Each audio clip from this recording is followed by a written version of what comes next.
देखो, ना तो कोई माँ बाप किसी को गैंगस्टर बनाना चाहता है, ना कोई बच्चा है वो गैंगस्टर बनना चाहता है।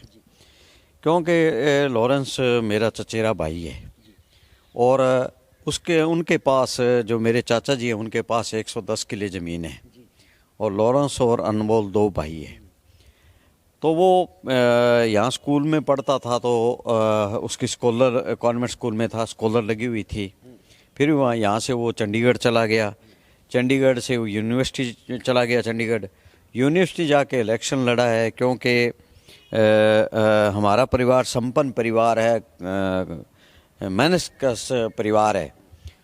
तो जब यहाँ से चंडीगढ़ गया तो वहाँ से राजनीति शुरू हुई, छात्र संघ का कोई इलेक्शन लड़ा और इलेक्शन लड़ने के बाद जैसे दो अगर खड़े होते हैं तो इलेक्शन में एक हारता है एक जीतता है और बाद में इसमें जीतने वालों ने ये हार गया तो उन्होंने काफ़ी इस पे पर्चे के, वहाँ से जो है ये स्टार्ट हुआ, पर्चे पे पर्चा डाल दिया, पर्चे पे पर्चा डाल दिया।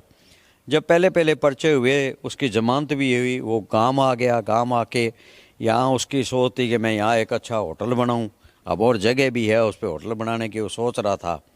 लेकिन ये कहें कि भाग्य को कुछ और मंजूर था तो थोड़ी सी कोई घटना घटती थी तो पुलिस गांव में आ जाती थी। तो उसके दिमाग में एक बात बैठ के कि पुलिस जो है मुझे छोड़ेगी तो नहीं। तो यहाँ से वो हमें तो कह के गए, चाचा जी और चाची जी को कह के गए कि मैं वैष्णो देवी जाके आ रहा हूँ और उसके बाद वो कभी घर नहीं आया। और उसके बाद क्या परिस्थिति बनी या तो लॉरेंस को पता है या भगवान को पता है। और जब गैंगस्टर नाम सुनते हैं तो हमारा परिवार बहुत धार्मिक परिवार रहा है। हमारे जिस परिवार से हम जिस वंशी से हैं उनमें संत साहिब राम जी राड है जिनके हम पड़पोते हैं, लॉरेंस और मैं पड़पोते हैं। तो हमारे जो उन्होंने आज़ादी के अंदर भी आज से 4-5 पीढ़ी पीछे जाएं तो उन्होंने आज़ादी के अंदर कविताएं लिखी, अंग्रेज़ों के विरुद्ध गांव में जाके प्रचार किया, तो आज़ादी में भी काम किया। समाज के लिए मेरे जो परदादा जी थे तो उन्होंने ग्रंथ भी जो है समाज के वो लिखे। तो समाज में काम करने वाले परिवार से हैं। तो जब ये बात सुनते हैं गैंगस्टर की तो बहुत दर्द होता है इस बात का। कितना समय हो गया गांव में नहीं आया? वो काफ़ी साल हो गए, लगभग 10-12 साल हो गए गांव में नहीं आया।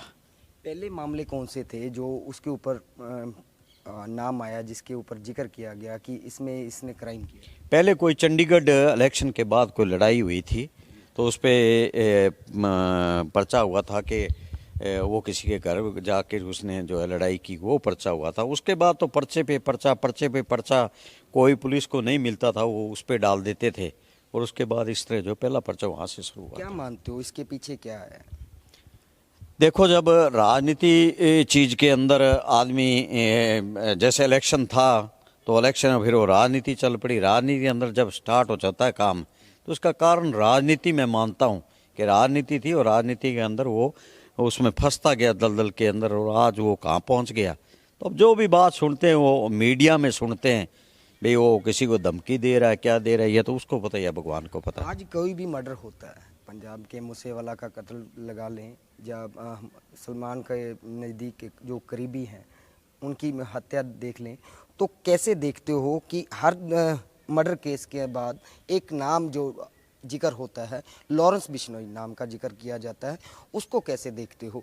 क्या वाकई ही उसमें थी शमूलियत है? देखो, मैं जैसे आज उसको गैंगस्टर बोला जाता है, अपराधी बोला जाता है, तो मैं एक बात बताना चाहता हूँ कि जितने तक कानून के अंदर कोर्ट जब उसको अगर अपराधी साबित नहीं करती या कोर्ट में अपराध साबित नहीं हो जाता उसको हम अपराधी नहीं कह सकते। और गैंगस्टर तो आज तक देख लो, किसी अगर वो घटना में शामिल था तो आज सज़ा क्यों नहीं हो रही उसको?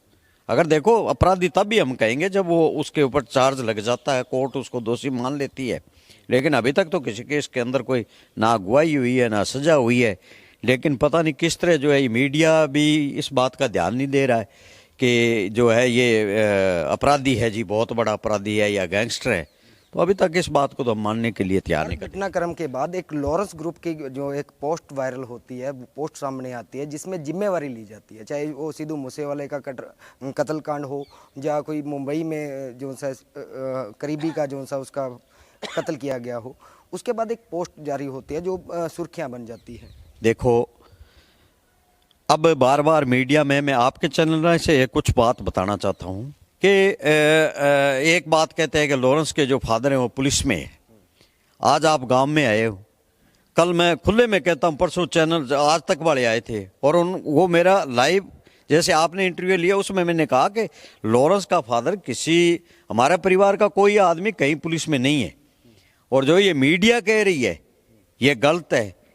और एक बीच में शायद आपने भी देखा होगा कि ये परिवार 30 लाख 40 लाख रुपए जो है उसको भेज रहा है। मैंने इस बात का परसों आज तक पे खंडन किया, दूसरे चैनलों पे भी किया है, लेकिन आज तक वाला वही बात बोल रहा है। कहता है जी उसके चचेरे भाई रमेश ने कहा कि वो हम जो है 40 लाख रुपए भेज रहे हैं और उसके जो फादर है वो जो है पुलिस में थे। तो क्या मीडिया की हम क्या बात मानेंगे अगर ऐसा करा है? मतलब कि अगर फादर की बात कर ले तो क्या काम करते हैं, क्या पुलिस में थे? नहीं, कोई पुलिस में, मैं ये कह रहा हूँ हमारा परिवार का ही कोई पुलिस में नहीं था। तो फिर कल्चर से जुड़े हो? हाँ, एग्रीकल्चर से। मैं और लॉरेंस का बाप वो मेरे आनके हैं, तो वो थोड़े छोटे ही हैं मेरे से। हम इकट्ठे पढ़ते रहे, फिर वो उन्होंने छोड़ दी पढ़ाई बीच में और वो जो है ज़मीन में अपनी खेती करने लग गए। लॉरेंस और आपकी उम्र के बीच में कितना फर्क? मेरा लगभग 1.5 साल का फ़र्क है। तो बचपन भी इकट्ठे बिताया होगा, कैसे रहा बचपन? हाँ हाँ हाँ, जो चाचा जी है वो हम इकट्ठे थे। लॉरेंस तो उनका बेटा बहुत छोटा है हमारे से, तो इकट्ठे थे। ऐसा हमारे परिवार में कोई ऐसे आज तक कोई हमारा क्रिमिनल रिकॉर्ड भी नहीं है। ये हमारे परिवार का जो है क्रिमिनल रिकॉर्ड वो भी नहीं है। अगर बात कर ले सलमान खान की, तो सलमान खान से ऐसी क्या नाराज़गी? क्योंकि हर बार जो सलमान खान की अगर लॉरेंस की अभी अगर बात कर ले तो कई ऐसी वीडियो भी सामने आई जिसमें वो बोल रहे हैं कि सलमान खान को कहीं ना कहीं नुकसान पहुंचाने की बात हो रही है। तो कैसे देखते हो इस बात को? उस सलमान खान से क्या ऐसी? देखो, हमारा वो समाज है जिन्होंने हरे दरख्तों के लिए अपने बलिदान दिया है, और हिरणों को बचाने के लिए, जंगली जानवरों को बचाने, खासकर जो है हिरणों को बचाने के लिए हमारे समाज के लोगों ने अपना बलिदान दिया है। शहीद हुए शिकारियों के हाथे, आज भी हो रहे हैं। और हर जो बच्चा उसकी तमन्ना है कि अगर मैं हिरण बचाने के लिए शहीद हो जाऊं तो कोई दुख की बात नहीं है। तो वो भी बच्चा है, हमारा बच्चा है, तो खून उसका भी खोलता है। लेकिन उसने एक बात देखो, एक बात उसने कही थी कि वो जाके समाज से माफ़ी मांगे, और बीकानेर डिस्ट्रिक्ट में हमारे गुरु जम्बेश्वर भगवान के जिनके अनुयायी हैं उनका समाधि स्थल है, वहाँ जाके माफ़ी मांगे। वो कोई ये नहीं कह रहा कि लॉरेंस से माफ़ी मांगे, या वो ये नहीं कह रहे कि हमारे राष्ट्रीय अध्यक्ष महासभा जो अखिल भारतीय बिश्नोई महासभा है उनसे माफ़ी मांगे। उसने एक ही बात कही कि वो जाके जो है हमारे जो मंदिर है मुकाम में वहाँ जाके माफ़ी मांग ले।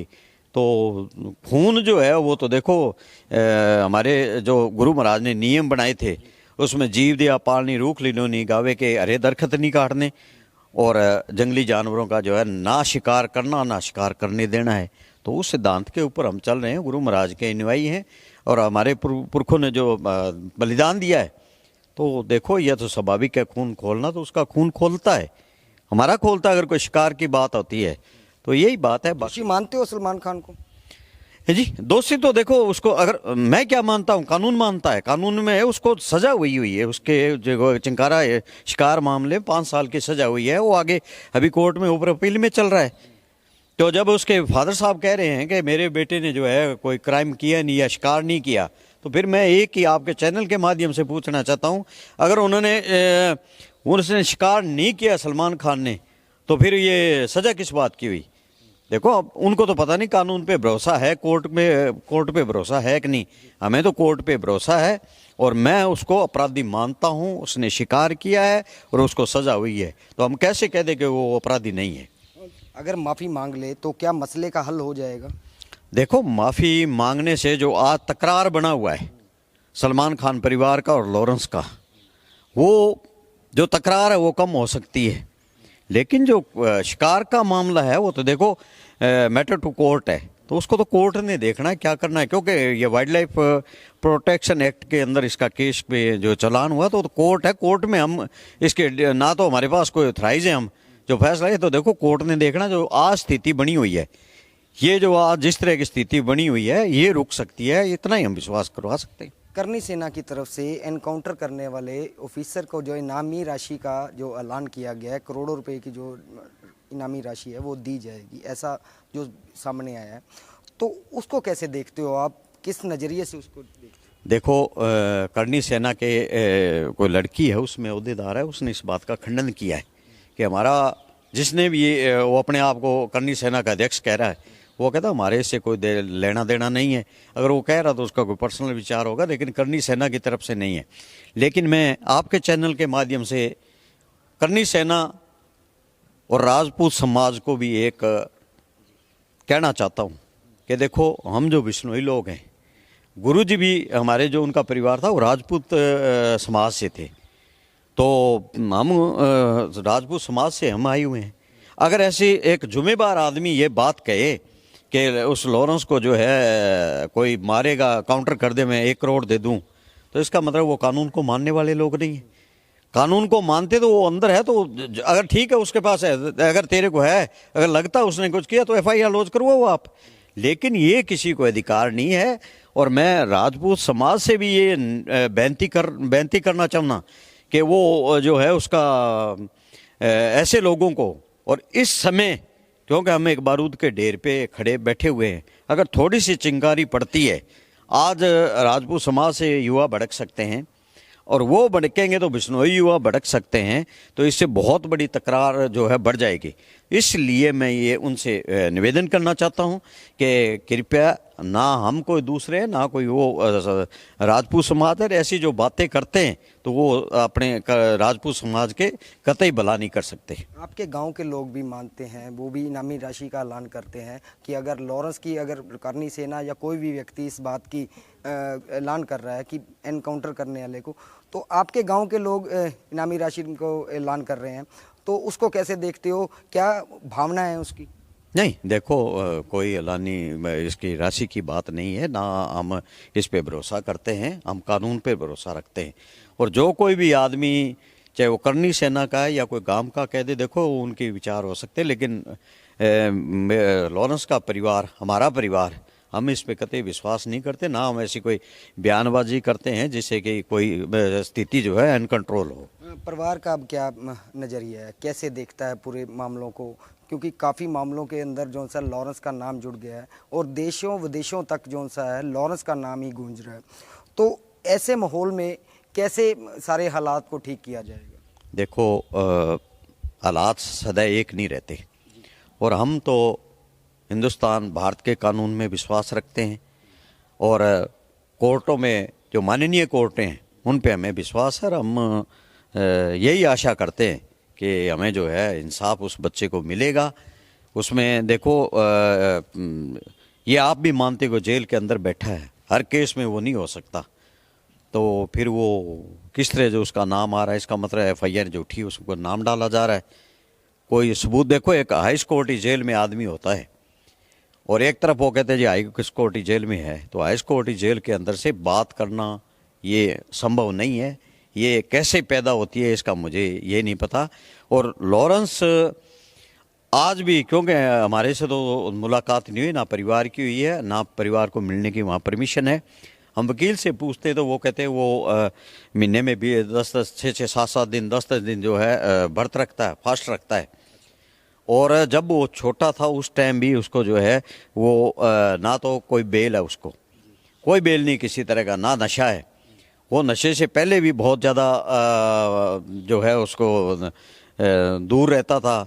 जब वो यहाँ पढ़ता था उसकी ये थी कि जब स्कूल से आता था तो गांव के छोटे बच्चों को साथ लेके, अपने आन के उनको लेके जाता था स्कूल के दोतारावाड़ी के ग्राउंड में, उनको पल्ले से पैसे दे के क्रिकेट का सामान, वॉलीबॉल का, फुटबॉल का उनको दिलाता था, खिलाता था। उसकी एक ही थी कि मेरे गांव का बच्चा जो है अच्छा स्पोर्ट्स में जाए, अच्छा खिलाड़ी बने, अच्छी गेम में जाए, गांव का नाम रोशन करे, इलाके का करे, प्रदेश का करे। और जो मीडिया में हम देख रहे हैं, जब भी उसकी कोई फ़ोटो आती है, उसके बनियान होती है और टी-शर्ट होती है, उसके ऊपर भगत सिंह की फ़ोटो। भगत सिंह को आइडल आज नहीं, जब छोटा था तो वो भगत सिंह को आइडल मान के चलता था। और भगत सिंह को आइडल मानने वाला, ये आप मान के चलो कि ना तो देशद्रोह में जाएगा, ना देशद्रोह की बात करेगा। तो कभी ये बात आती है कि पाकिस्तान बैठे उग्रवादियों से उसके संबंध है या बाहर उसके संबंध है, तो वो कतई इस बात में नहीं है। ना वो जो भगत सिंह को जो आइडल मानता हो तो वो कभी ऐसा नहीं करेगा, हमें पूरा विश्वास है। लॉरेंस के साथ साथ कई उसके ब्रदर का भी नाम आया, नाम कई मामलों के अंदर, तो कई और भी ऐसे लोग हैं जो आसपास में हैं, तो ऐसे मामलों को कैसे देखते हो? देखो, लॉरेंस का जो छोटा भाई था अनमोल, उसको तो सिर्फ लॉरेंस के नाम की सज़ा मिली, क्यों, उसका वो भाई है। सबसे पहले एक कोई यहाँ झगड़ा हुआ था, वो झगड़ा और था, लेकिन उसमें डाके का डाल के उसको पहला पर्चा डाला था उसके बाद जन पर्चे आते गए, वो भी उस केस में जमानत करा के घर आ गया था। तो जब घर आ गया, कोई बात होती थी, पुलिस के गाड़ियाँ आती थी, ईवीएम के, हमारे परिवार ने वहाँ अपने घर में कैमरे लगवा लिए, भैया बाहर जाता है और ज़्यादा, कल के हमारे पास रिकॉर्ड। तो उन्होंने जब घर पुलिस है, उन्होंने कहा कि आप कैमरे चेक करो, ये कहीं नहीं जाता, घर रहता है। लेकिन कोई भी घटना घटती थी, पुलिस आती थी, तो उसने एक बात उसके दिमाग में आ गई कि ये पुलिस जो है मुझे छोड़ेगी नहीं। वो भी इसी तरह गया था, भाई मैं जाके आ रहा हूँ, आ जाऊँगा वापस।